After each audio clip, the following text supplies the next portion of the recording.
Hello, ladies and gentlemen, and welcome to the Discriminating Gamer, the board game review show that is still asking the tough board game questions.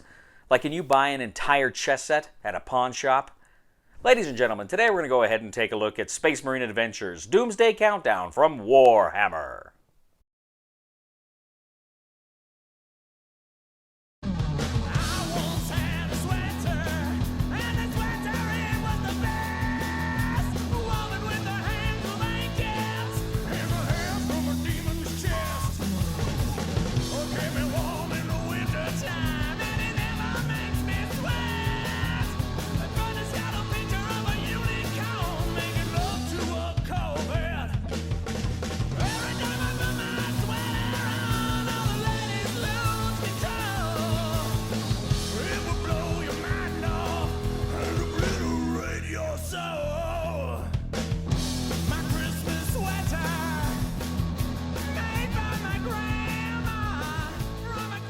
In Space Marine Adventures Doomsday Countdown from Warhammer, 1 to 3 players take on the roles of a Space Marine as they attempt to battle the evil Chaos Cultists and stop a Doomsday device from going off.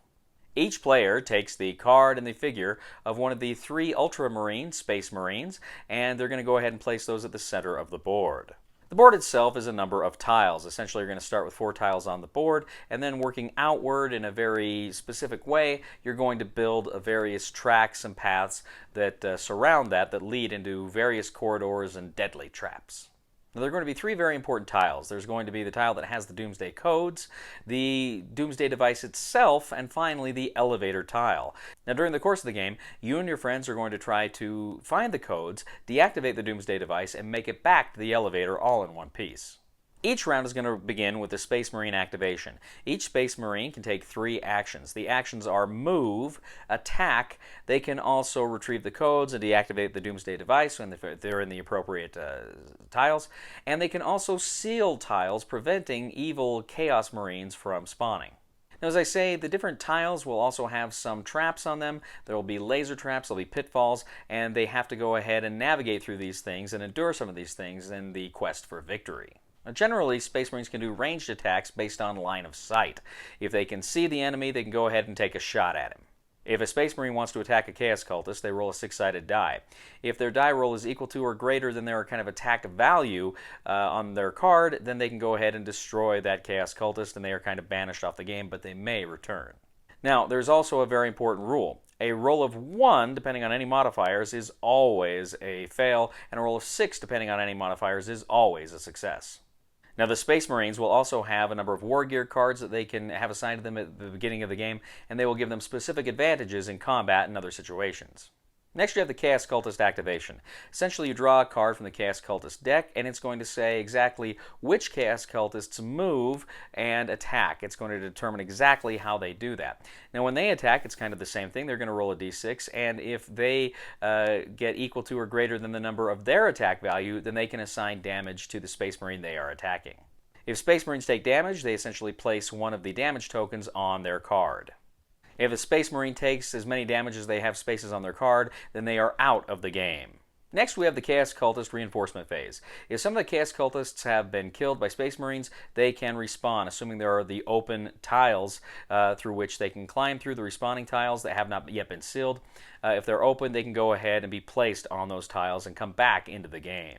Step 4 is the Doomsday Countdown. Essentially, you move the tracker for the Doomsday device down 1 space, moving closer to its inevitable explosion.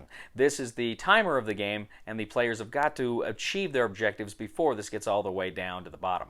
If ever the Doomsday Countdown gets to 0, then the players lose the game. So, players are going around and around. They are attempting to fulfill their objectives. They're attempting to blow up as many Chaos Marines as they can and seal those spawning zones so that they won't come out again. But they are also attempting to gain the data codes. They're attempting to deactivate the Doomsday device, and they are attempting to get to the elevator. If they can succeed in achieving this, depending on the number that make it, you have a scoring system. But generally, if you are successful in doing all 3 of those things, then you win! Space Marines Adventures Doomsday Countdown. So, I played many of these kind of boxed Warhammer games, and the first game I played was Space Marine Adventures Labyrinth of the Necrons a few years back, and I really liked that one. That's one I've broken out from time to time, and played a solo. Just played a solo. In fact, I don't think I've ever played it with other people. I think I've only ever played that game solo, and I love it. I think it's a great solo game. There's enough of a puzzle there that it's fun, but it's creepy and thematic. And some of the others that I played, these other boxed Warhammer games, I've liked some. I've thought some are okay. Obviously, some are better than others. But none of them, in my opinion, was as much fun as that Labyrinth of the Necrons. That, to me, has always been kind of the gold standard. I played one not too long ago that was another Space Marines Adventures game that I thought was just, okay. Didn't do much for me. So going into this one, I was kind of, frankly, not expecting a whole lot. And one thing, too, I have to say, whenever I play one of these Warhammer games, I always kind of cringe a little because I don't like building the minis. And I've gone on this about 100 times. We've got to snap together the minis. I hate that. It seems like there's always one or two that don't work, and there's no exception here. There were two of the Chaos Cultists that I couldn't get together, so I just laid them down on the tiles because I couldn't get them to stand up right. I couldn't get them to work. And maybe if I have a little glue or something, I could fix it. But I just, I want them to be able to just snap together. All the others snap together fine. I don't like that. But I have to say, this Doomsday Countdown is probably the best one I have played since Labyrinth of the Necrons.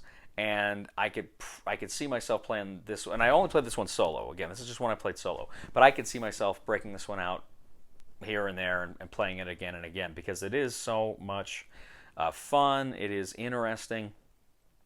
It's scary. It's one of the reasons why I like it is it's got that same kind of thematic quality that I liked about Labyrinth of the Necrons, of that kind of claustrophobia and that real sense of you're heading down these hallways and your enemies are coming toward you and okay, wait, I got to get here, but I got to take out this guy first, but if I got enough time to do everything.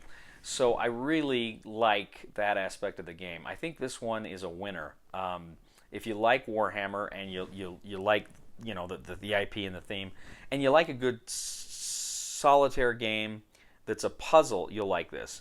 Now, I assume it's probably fun co-op too, but I haven't played it, but I imagine it's also pretty good there too. And if anything, you probably get a little bit more of the negotiation, which is always fun in co-op games about who should do what. And that can devolve into alpha gaming sometimes, but generally I like those kinds of negotiations.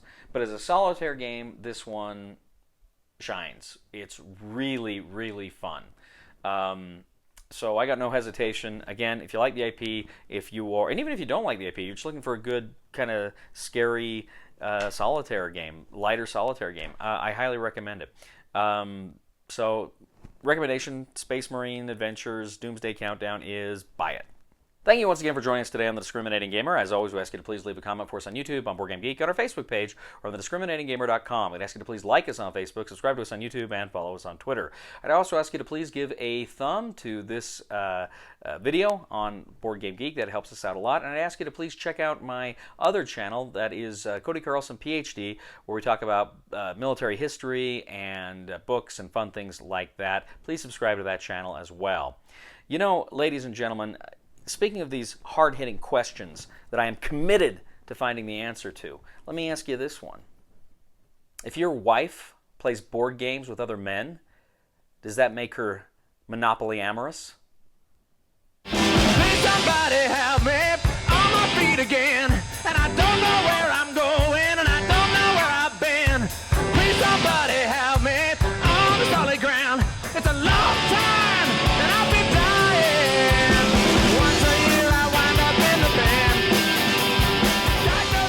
Fantastic! Fantastic! Fantastic!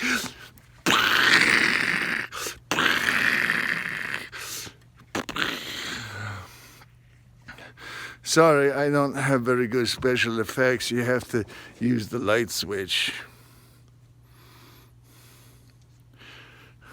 Cut.